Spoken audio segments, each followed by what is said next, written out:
Alright, ladies and gentlemen, welcome back to the channel. We're talking about the Seattle Seahawks, who are now 5-2 thanks to their Monday Night Football victory 27-19 against the Houston Texans. And I thought this was a really good win. This defense is nuts. I mean, they're one of the best defenses in the entire National Football League, and what's crazy to me is how much ridicule this Seahawks team is getting right now. A lot of people are saying in the NFL media world that this team is not legit. They're not a legitimate, reliable contender because of all their mistakes. You know, this football game, rightfully so, for example, was 14-6 heading into halftime. I mean, I feel like Seattle could have been up 24-3 maybe, and I understand it, but at the end of the day, the Seahawks are 5-2. They've got the 5th best offense in the NFL. They have the 6th best defense in the NFL, and you have to use context here. So first off, Seattle, oddly enough, has not had home victory success in the last couple of years. So getting a home win, prime time, it's a really big deal. It's a prime time football game. Now, the Texans are an interesting team because they have also one of the best defenses in the National Football League. That was pretty evident last night if you were watching it. But here's the thing. People talk about the Texans, and they talk about they have a talented defense. Danielle Hunter, Derek Stingley, bunch of youngsters like Petrie and Lassiter, Will Anderson Jr.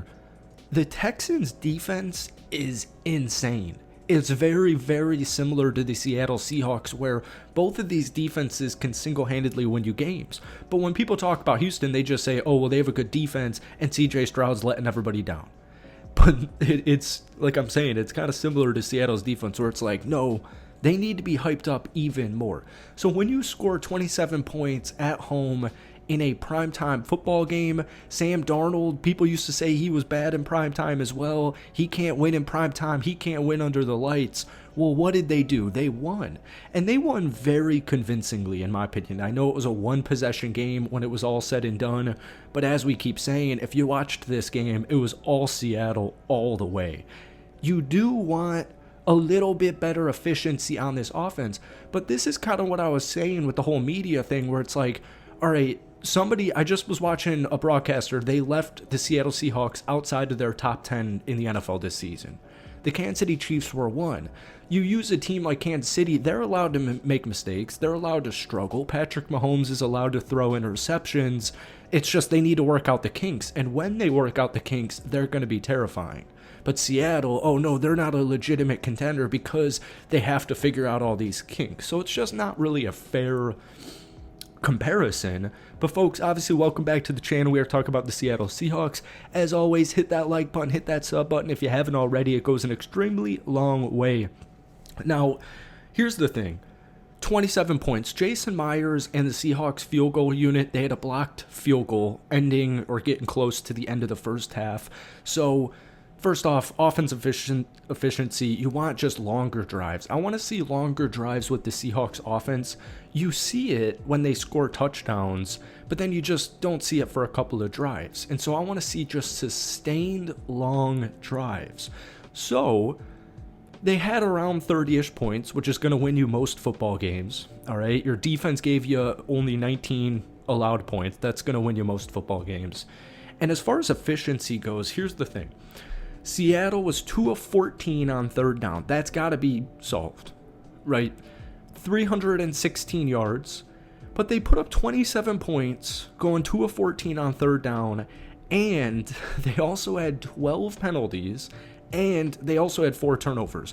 So if anything, to me, it's just kind of like a little bit of a warning shot to the rest of the league saying, when Seattle figures this out, it's going to be scary, because even last year, they had a decimated defense to start off the season, and when guys got healthier, they were one of the best, if not the best, defense in the second half last season. Well, the difference this year is, even with a depleted secondary, they've still been a phenomenal defense, and they're also winning football games. So this 5-2 Seahawks team is as legit as it gets.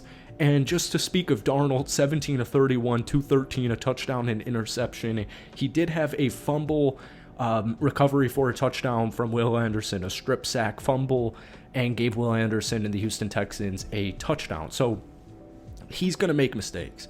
All right, and that is sometimes, mistake with Sam Darnold is just holding the football a little bit too long. that play, hopefully you just learn from. And as far as interceptions go, people are going to throw picks, especially when you're thrown 31 times against one of the best defenses in the NFL.